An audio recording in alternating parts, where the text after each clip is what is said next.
Messi কি প্রমাণ করলো, দায়িত্ব নিল এবং প্রমাণ করে কিন্তু দেখালো যে না, এরপরও আরো যোগ্যতা সম্পন্ন লোক থাকতে পারে। পররাষ্ট্র মন্ত্রণালয়কে শক্তভাবে জবাব দিতে হবে। 2.5 মাসের মধ্যে একটা বাজেট 30 তারিখে পাশ হয়ে যাওয়ার পরেই আবার কিন্তু বাজেট নিয়ে যারা কাজ করেন তারা কাজ শুরু করে দেবেন। আমাদের পরীক্ষা দিয়ে কিন্তু জনগণের আস্থার মধ্যে থাকতে হবে। সর্বশেষ 2018 সালের আয় ব্যয়ের হিসাব নিকাশ সংসদ উত্থাপন হয়েছে, এরপরে আর হয়নি।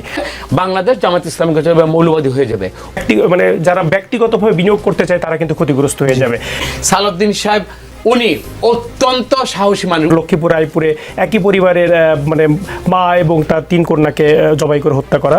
এই পার্লামেন্টে দাঁড়িয়ে যেটা প্রথম যে বাস্তবতা, যে কোন অবস্থার আপনি বলছেন রাজনীতির যে একটা সঠিক একটা পট পরিবর্তনের পরেই কিন্তু আজকে একটা গণতান্ত্রিক একটা রাষ্ট্র, যে রাষ্ট্রের প্রথম যে বাজেটটা সেটা হলো কেউ কেউ বলে যেটা উচ্চ একটা বিলাসী বাজেট। অ্যাকচুয়ালি যেই আঙ্গিকে আমি এই কথাটা বলি, এটা দেয়া হয়েছে বাস্তবায়নের জন্য। মনে হবে এটা ঘাটতি বাজেট, বা এই যে আমার যে উচ্চ মানে মূল্যস্ফীতি, যেটা যতগুলো আঙ্গিকে এই বাজেটটা দেয়া হয়েছে, সেইখানে কিন্তু আজকের যদি আপনারা গত 2-3 দিনে এটা মিরাকলি আমি এই মানে ভিতরের যে আলোচনার বাজেটের উপর যে পরিবেশটা, এটা তো ট্রিমেন্ডাস। এটা কোনোদিন আমরা সংসদীয় বাংলাদেশের সৃষ্টির পর থেকে আমরা দেখি নেই।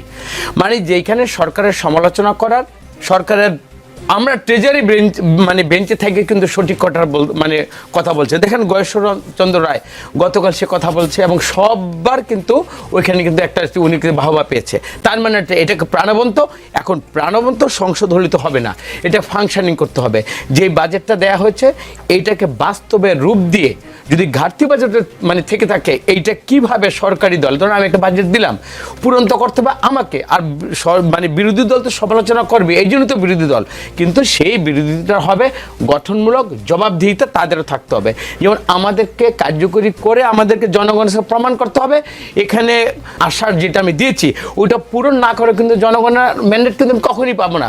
এবং আমার লক্ষ্য থাকতে হবে যে আমি আগামীতে যে নির্বাচনে আমি যাব, নির্বাচনে এটা তো আমার প্রতিশ্রুতি, এই প্রতিশ্রুতিটা আমি কতটুকু বাস্তবে রূপ দিতে পারবো, এটা কিন্তু আমাকে পরীক্ষা দিয়ে কিন্তু জনগণের আস্থা অর্জন করতে হবে মানে হবে।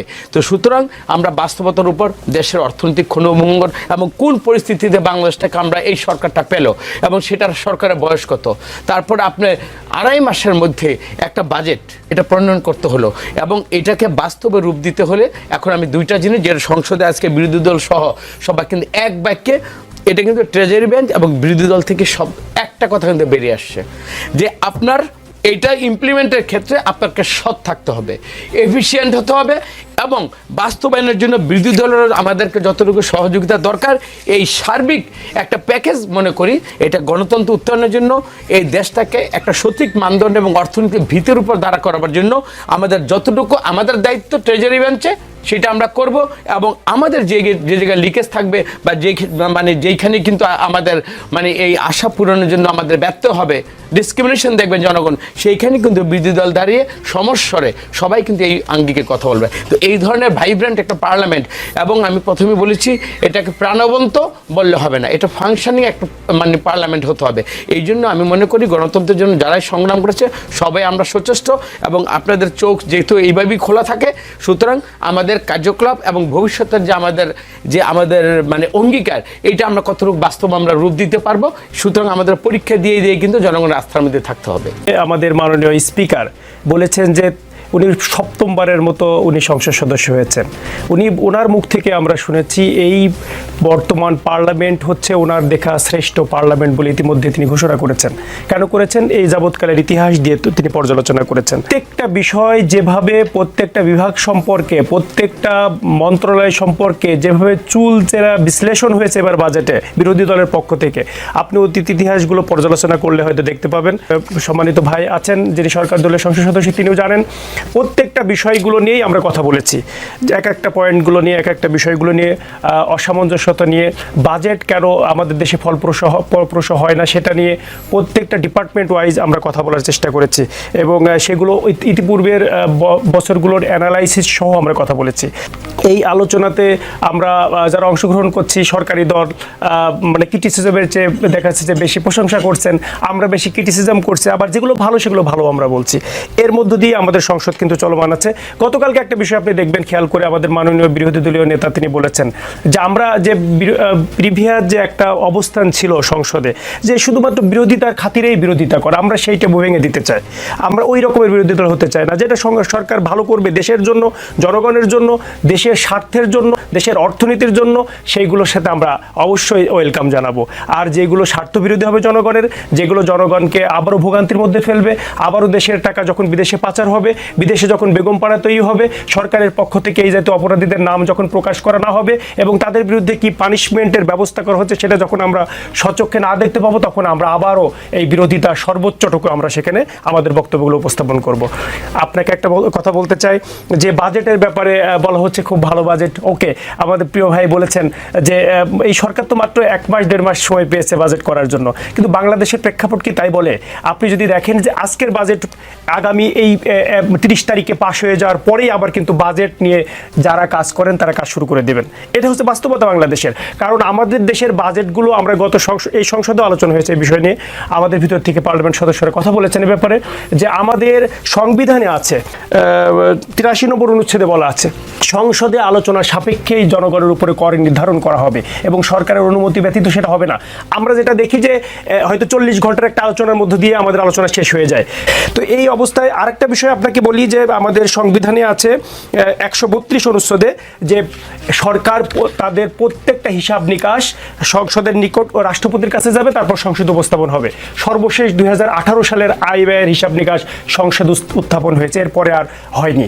তো এই যে অবস্থা যে বাজেট প্রণয়নের সাথে যদি সংসদ সদস্যরা সরাসরি সম্পৃক্ত থাকার সুযোগ পায়, আমাদের অনেকগুলো সংসদে স্থায়ী কমিটি আছে কিন্তু বাজেট প্রণয়ন সংক্রান্ত কোনো স্থায়ী কমিটি কিন্তু সংসদে নাই। এটা আমরা আলোচনার মধ্য দিয়েই আমাদের কাজ শেষ হয়ে যায়, এরপরে বাজেট পাস হয়ে যায়, আবার নতুন করে আবার শুরু হয় এবং এই বাজেট পাশের সাথে পরিকল্পনা মন্ত্রণালয়, অর্থ মন্ত্রণালয় যারা সাথে সম্পৃক্ত তারাই কিন্তু ইনকাম, যারা আয়করের কাজ করেন তারাই নির্ধারণ করে নিচ্ছেন যে আমি এই বছর কতটুকু আয়কর আদায় করব। আমরা বলছি যে এই বাজেট অবশ্যই আশা জাগা নিয়ে বাজেট আমাদের, কিন্তু একটা দুর্বল অর্থনীতির উপর দাঁড়িয়ে কিন্তু এই বাজেটটি পাশ করা হয়েছে। বাংলাদেশ কিন্তু বলা যায় যে ঋণের একটা বোঝা, আমার বিরাট বোঝা ঘাড়ে পড়ে নিয়ে চলছি।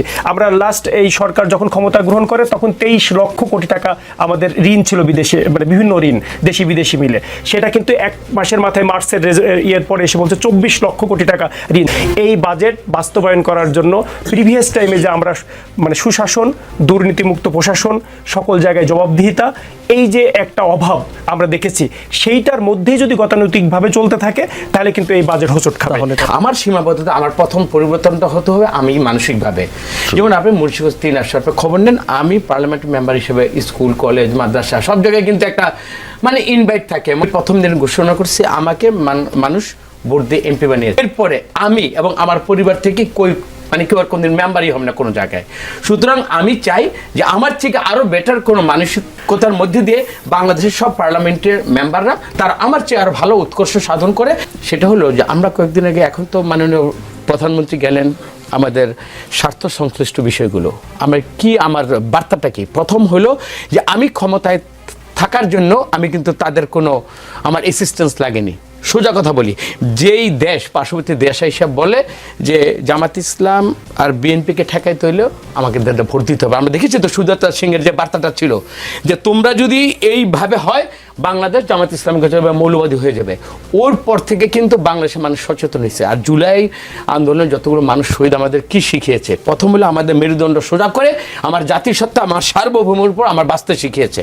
সেখানে বাংলাদেশ যার প্রতিনিধি করেছেন মাননীয় প্রধানমন্ত্রী আজকে তারেক রহমান, উনি 2টা বার্তা নিয়ে গিয়েছেন। সেটা হলো যে আমি ভোটে আমি নির্বাচিত, জনগণ আমাকে ভোট দিয়েছে, আমি এমন একটা অ্যাম্বাসেডর বা একটা ফ্ল্যাগ নিয়ে আসছি যেখানে এই জাতিসত্তার এবং এই ভূখণ্ডের মানুষটা আমার পাবলিকের যে আমার স্বার্থগুলো, সেটা হইতে পারে কথা মানব সম্পদ, হইতে পারে মানে দ্বিপাক্ষিক আমাদের চুক্তির ক্ষেত্রে আমাদের হতে পারে। আমার বার্তাটা হলো আমি একটা জাতির একজন প্রতিনিধি হিসেবে আসছি। ওনার সাথে যারা আসছিল মেসেজ একটাই, দিস ইজ বাংলাদেশ। এবং সবার আগে বাংলাদেশ মানে কি? এই বাংলাদেশের মর্যাদাটা এবং মানুষের যতগুলো স্বার্থ, এই স্বার্থ স্বার্থটাকে আপহোল্ড করে আমি যাই করব, চুক্তি করব। এবং যত ভাই আরেকটা জায়গায় বলেছেন যে না এখানে কোনো রং তামাশা বা ওইখানে যেন উনি গিয়েছেন, আপনারা দেখবেন আগামীকাল ওনার বাজেট বক্তব্য, তারেক রহমান এই যে 17টার উপর এমইউর যে সাইনগুলো করে আসছেন, স্পেসিফিক্যালি উনি ওনার বক্তব্যে কি করে আসছেন এটা জাতির সামনে বললাম তো, নাথিং হিডেন। এখানে আর কোনো মানে ওই যে গ্রাম দেশে কোনো ল্যাব জেব দিয়ে এই দেশ চালানো যাবে না। যেইটার উপর তারেক রহমান দায়িত্ব নিয়েছেন, এখন আমরা তো গ্রাম দেশে আরেকটা কথা বলি, ছেড়ে দে মা কেঁদে বাঁচি, তারেক রহমান কিছু না, এই ধ্বংসস্তূপের উপর কিন্তু উনি কিন্তু এসে কিন্তু দাঁড়িয়েছে। আমরা বর্তমানে একটা ফুটবল ঝড় উঠছে না, ফুটবল জল মানে উঠছে, তো সবাই এককালে আমরাই মনে করি আমি আর্জেন্টিনার ম্যারাডোনার বাইরে বোধহয় আর আর্জেন্টিনা কখনো চ্যাম্পিয়ন হতে পারবে না। বাট মেসি কি প্রমাণ করলো, দায়িত্ব নিল এবং প্রমাণ করে কিন্তু দেখালো যে না এরপরও আরও যোগ্যতা সম্পন্ন লোক থাকতে পারে। আমার বেগম খালেদা জিয়ার মারা যাওয়ার পরে এবং তারেক রহমান বিদেশে থাকা অবস্থায় এই বাংলাদেশে এই সুশীল সমাজের টকশোতে দেখেছি বিএনপি আর ঘুরে দাঁড়াতে পারবে না।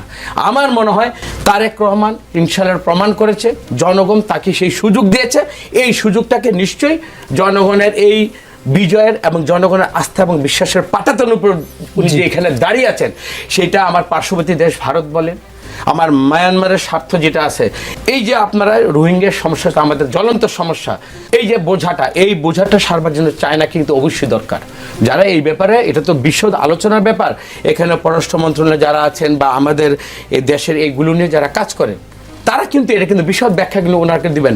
কিন্তু বাহ্যিক দৃষ্টিতে আমি তারেক রহমান বা আমার দলের, আমি যেহেতু উনি আমার নেতা, ওনার বডি ল্যাঙ্গুয়েজ এবং কালকের মধ্যে দিয়ে জাতি জানতে পারবে উনি একটা জিনিস অর্জন করে বাংলাদেশে আসছেন এবং এই বাংলাদেশে উনি প্রমাণ করে দিবেন যে এরকম অর্থনৈতিকভাবে হ্যাঁ এটা ঘাটতি বাজার, কিন্তু যেহেতু এটা দিয়েছে তাহলে আমি বলি আপনি দেখেন আমেরিকা বলেন $1 ট্রিলিয়ন ওরা বাজেট দেয়, সবাইকে এই ঘাটতি বাজেটের উপরে কিন্তু তারা কিন্তু বাজেট দেয়। পৃথিবীর কোনো দেশ, উন্নত দেশগুলো কিন্তু একেবারে সলিড তাদের অর্থনীতির ভিতর উপর দিতে পারে, সবার একটা ঘাটতি বাজেট থাকে। আমি প্রথমেই বলছি আমাদেরকে প্রমাণ করে দেখাতে হবে, আমাদের যোগ্যতা থাকতে হবে, আমাদের সততা থাকতে হবে। আমি প্রথম সৎ থাকতে হবে, আমার এফিসিয়েন্ট হতে হবে। আমার যে ক্যাবিনেট আজকে যখন সংসদে আলোচনাগুলো করে, বাইরে তো দেখেন আমাদের যারাই কথা বলেন, আমি এইটাই বলছিলাম তারেক রহমানের ক্যাবিনেটে যারা আসছেন, যারা দায়িত্ব নিয়েছেন, সবাই এফিসিয়েন্ট এবং সততার সহিত ওনার সাথে পরিশ্রম করে প্রমাণ করে দেবেন যে উনি সার্থক এবং উনি একটা সার্থকতার একটা বার্তা নিয়ে যে আসছেন এটা প্রমাণ করে উনি দেবেন। এরকম হচ্ছে বা পুশিং করা হচ্ছে ব্যাপার নিয়ে কেন আমরা কথা বলছি না? ইতিমধ্যে আপনি সংসদ যদি দেখে থাকেন তাহলে দেখবেন আজকেও আমাদের পক্ষ থেকে বলা হয়েছে, ইতিপূর্বেও গত 2 দিন আগে আমরা আমাদের 68-এ একটা নোটিশ নিয়ে এসেছি গত কয়েকদিন আগে যে আমরা এটার উপরে একটা উন্মুক্ত আলোচনা চাই, কিন্তু বাজেট আলোচনার সময়ের কারণে যে কোনো কারণে আমরা সেই সুযোগটা এখনো পেয়ে উঠি নাই। আমরা এটা নিয়ে কথা বলতে চাচ্ছি, আমরা যেমনিভাবে জ্বালানি থেকে শুরু করে জাতীয় ইস্যুগুলো প্রবলেম হবে সবগুলো বিষয়ে আমরা দৃষ্টি আকর্ষণ করে আলোচনা করে সমাধান করতে চাচ্ছি। এটা আমাদের একটা ন্যাশনাল ইস্যু এবং শুধু ন্যাশনাল ইস্যু না, এটা আমাদের সিকিউরিটির প্রশ্ন। সুতরাং এই সিকিউরিটির প্রশ্নে পাশের একটা রাষ্ট্র থেকে যেভাবে একজন কি বলা যায় যে স্থানীয় একজন মন্ত্রী যিনি পার্শ্ববর্তী একটা প্রদেশের যিনি চিফ মিনিস্টার, তিনি যে বক্তব্যগুলো দিয়েছেন সেটা বলেছেন, সেটার ব্যাপার নিয়েও আজকে আমাদের বিরোধী দল থেকে আমাদের বিরোধী দলের চিফ হুইপ সংসদে উপস্থাপন করেছেন তার বক্তব্যটি, যে ব্যাপারে পররাষ্ট্র মন্ত্রণালয়কে শক্তভাবে জবাব দিতে হবে, আমাদের পক্ষ থেকে আমরা দাবি করেছি। তো এইভাবে আমরা প্রত্যেকটা বিষয়ই আমরা উপস্থাপন করার চেষ্টা করছি এবং আমরা বলছি, গতকালকে আমাদের বিরোধী দলীয় নেতা আমিরে জামাত তিনি বলেছেন যে আমরা একটি শক্ত পররাষ্ট্র নীতি চাই এবং বাইরের দেশের সাথে আমাদের কি চুক্তি হচ্ছে সেটা জনগণের তথা বিশেষ করে জনগণের প্রতিনিধি হিসেবে সংসদের জানার অধিকার আছে, সংসদের সামনে সেটা উপস্থাপন করতে চাই। আমরা বিশ্বাস করি যে আগামীকাল আমাদের মাননীয় প্রধানমন্ত্রী কালকে যে এই গত 2 দিন যে সফরে ছিলেন এবং সেটার ব্যাপারে আমাদের বিরোধী দল থেকে শুরু করে সকলেই আমরা এই যে গুড মুভ একটা আমরা মনে করি যে আমরা মানে চীন এবং মালয়েশিয়া এগুলো আমাদের বন্ধুপ্রতি রাষ্ট্র হিসেবে আমরা মনে করি এবং পরীক্ষিত বন্ধু, তারা বিভিন্ন সময় আমাদের পাশে তারা থেকেছেন। আমাদের পররাষ্ট্রনীতি সকলের সাথে সমান হবে, আমরা এটা চাই। আমরা কারোর কেউ প্রভু হয়ে যাবে, আমরা তার অধীনস্থ হয়ে যাব, এই পররাষ্ট্রনীতিতে বিগত 17 বছর যেভাবে চলেছে আমরা সেটা চলতে চাই না। এই জন্যই আমরা এই কথাগুলো বলেছি। তো এই বিষয়গুলো নিয়ে আমরা কথা বলছি। ইতিপূর্বে এই সমস্ত বিষয়গুলো নিয়ে এই যে ভাই যেটা আলোচনায় নিয়ে এসেছিলেন, আমরা নির্বাচনের পরে 2টা শপথ নেওয়ার কথা ছিল, সেটা না হওয়ার কারণে, সংবিধান সংস্কারের বিষয় আসার কারণে এবং এই যে দিনের পর দিন আমাদের বাজেটের পরিমাণ বাড়তে থাকে 786 কোটি থেকে আজকে 7,000 পারিয়ে 7 লক্ষ পারিয়ে 9 লক্ষে উপনীত হয়েছে যে বাজেট, সেখানে আমরা সেই দুর্নীতির বহর বহর কিন্তু বাড়তে বাড়তে চলে গিয়েছে। এই যে জবাবদিহিতা, অ্যাকাউন্টেবিলিটি এবং এই যে আমরা যেটা লক্ষ্য করি যে সবসময় যারা সরকারে থাকেন তখন তাদের বিরুদ্ধে কিন্তু কোনো অপরাধ আর খুঁজে পাওয়া যায় না, যেই বিরোধী দল হয়ে যান তখন তাদের অনেক বিষয়গুলো সামনে চলে আসেন। আমরা যেটা বলেছি বক্তব্যের মধ্য দিয়ে, সরকারে থাকা অবস্থায় যেন একটা পুঙ্খানুপুঙ্খ সুন্দর আমাদের সাংবিধানিক প্রতিষ্ঠানগুলো, বিশেষ করে দুর্নীতি দমন কমিশনকে আরও কার্যকর করে এটাকে যেন ফলপ্রসূ করা হয় এবং এই চলমান অবস্থায় যে কাজগুলো আমরা নিয়েছি সেগুলো বাস্তবায়িত হচ্ছে না, এইগুলো কোনো পকেট গোলে বাইরে চলে যাচ্ছে না। যে ইস্যুটা রয়েছে আমরা বলছি যে এটা তিস্তা প্রকল্প, এটা দীর্ঘদিনের আমাদের একটা লালায়িত স্বপ্ন এবং এইটা প্রকল্প বাস্তবায়ন হলে আমাদের কৃষি ব্যবস্থা, আমাদের আর্থিক অবস্থা, টোটাল আমাদের একটি বিরাট বড় অঞ্চল, আমরা হিসাব করেছি প্রায় 10 থেকে 12টি জেলা, একদম পুরো চিত্রটাই চেঞ্জ হয়ে যাবে। আমরা মনে করি যে এইটা মানে এইটাকে আরও আমরা স্টাডি করতে পারি, অবশ্যই স্টাডি করতে পারি এবং সেটা মিউচুয়াল আন্ডারস্ট্যান্ডিংয়ের মধ্য দিয়ে, এবং এত বড় প্রজেক্ট বাস্তবায়ন করতে গেলে সরকারের যে অর্থনৈতিক অবস্থা, নিজস্বভাবে বাস্তবায়ন করার আমাদের কতটা সক্ষমতা আছে, কারণ ইতিমধ্যেই আমরা কিন্তু বাজেটে আমাদের আভ্যন্তরীণ ব্যাংক খাত থেকে 1,22,000 কোটি টাকা আমরা লোন নিব এটা বলে ফেলেছি। এইরকমভাবে যদি আমাদের ব্যাংকিং খাত থেকে আমরা সরকার লোন নিই তাহলে যারা ব্যক্তিগতভাবে বিনিয়োগ করতে চায় তারা কিন্তু ক্ষতিগ্রস্ত হয়ে যাবে। তো সেই ক্ষেত্রে বিদেশ থেকে লোন পাইলে যেটা স্বল্প ঋণে পাওয়া যায় এবং সেটা দীর্ঘমেয়াদী পরিশোধ করার সুযোগ থাকে। এবং ইতিপূর্বে বড় বড় প্রজেক্টের ক্ষেত্রে চীন আমাদের পাশে ছিল। আমরা মনে করি যে যারা আমাদের জন্য পজিটিভ হবে, যারা এই কাজটার ক্ষেত্রে আমাদেরকে সহযোগিতা করতে পারবে ভালো, এবং যাদের দিয়ে বাংলাদেশ উপকৃত হবে। এই জনমত কিন্তু এই সরকারকে ম্যান্ডেট দিয়েছে, এইগুলা আবারও বলছি এগুলো করে দেখাতে হবে। এখন দেখেন আইন শৃঙ্খলার পরিস্থিতি, বিশেষ করে দেখেন এই যে মাদকের যে একটা বলবো কি অভিশপ্ত যে বাংলাদেশের জন্য, মাদক মানুষকে হিতাহিত জ্ঞান থেকে অপরাধীকে এবং যে কিশোর গ্যাং যারা আছে সবাই কিন্তু আজকালকার মাদকে আসক্ত। যে লোকটা মাদকে আসক্ত, এবং দেখেন গতকাল বিলেন আছে, সাইবার বিলেন আছে, যেগুলো আজকে প্রমোট করতেছে ইয়াং জেনারেশনকে, এবং এইটাই হলো আইন শৃঙ্খলা পরিস্থিতির প্রথম যে আমাদের যে উদ্বিগ্নতা, এটা হলো এটার কারণ। এখন দেখেন আইন হচ্ছে সব ক্ষেত্রেই বলবো গভর্নমেন্ট আন্তরিক কিনা, আর পুলিশের যে মনোবল সেটা হলো 5ই আগস্টের পরে সত্যিকার অর্থে পুলিশের মনোবলটা দুর্বল হয়েছে, এটা তো সত্য। কিন্তু এই পুলিশদেরকে দেশকে ভালোবাসলে, গণতন্ত্রকে ভালোবাসলে অবশ্যই এই সরকারের যে নির্দেশনাগুলো, প্রথমেই বলেছি সালাউদ্দিন সাহেব উনি অত্যন্ত সাহসী মানুষ, উনার জীবনটা কিন্তু একটা এক্সটেনশন লাইফ। উনি যেই জায়গাতে বেঁচে আসেন এবং যেই জায়গায় উনি দায়িত্ব নিয়েছেন এবং যেইভাবে পার্লামেন্টে কথা বলে, উনি কিন্তু না করে ওনার দেখাবার কোনো সুযোগ নেই। আমরা সহযোগিতা করবো, সবাই মিলে আমরা সহযোগিতা করতে চাই। ভেরি রিসেন্ট যেগুলো দেখছেন যে এইগুলো সর্বশেষ পুলিশ সদর দপ্তরের তথ্য অনুযায়ী বিগত 3 মাসে 915 জন মানুষ হত্যা হয়েছে তথা খুন হয়েছে, এবং গত খুব মর্মান্তিক ঘটনা ঘটেছে যেটা লক্ষ্মীপুর রায়পুরে একই পরিবারের মা এবং তার 3 কন্যাকে জবাই করে হত্যা করা। এই সমস্ত বিষয়গুলো আসলে আমরা বাজেট পেশ করছি, জনগণের কথা বলছি, সামাজিক সেফটির কথা বলছি, সামাজিক নিরাপত্তার কথা বলছি, কিন্তু জাতীয় নিরাপত্তার প্রশ্নে আমরা এই জায়গায় আরও বেশি শক্তভাবে সরকারকে হ্যান্ডেল করতে হবে। আদি হত্যার সাথে যারা জড়িত খুনি তাদেরকে বিচারের আওতায় নিয়ে আসার একেবারে ফলপ্রসূ দেখা যায় এরকম বিচার আমরা দেখতে চাই, যেটা এখন পর্যন্ত কোনো আমাদের দৃষ্টিগোচর হয়ে ওঠেনি। এইগুলো না নিয়ে আসা পর্যন্ত আসলে দেশের মানুষের সামগ্রিকভাবে আমাদের অর্থনীতি বলি, আমাদের রাজনীতি বলি, সকল ক্ষেত্রেই আমরা কিন্তু পূর্বের ন্যায় ফিরে যাব। আর সর্বশেষ বলতে চাই যে লোকাল গভর্নমেন্টকে আরও শক্তিশালী করতে হবে আমাদেরকে। লোকাল গভর্নমেন্টের দুর্বলতার কারণে এই সুযোগগুলো হয়ে ওঠে। লোকাল গভর্নমেন্ট যদি শক্তিশালী হয়ে ওঠে এবং সেখানে যদি নির্বাচিত প্রতিনিধিরা আসে, সেখানে যদি প্রশাসক নিয়োগ না হয় এবং জনগণের ক্ষমতাকে জনগণের কাছে পৌঁছে দেওয়া যায়।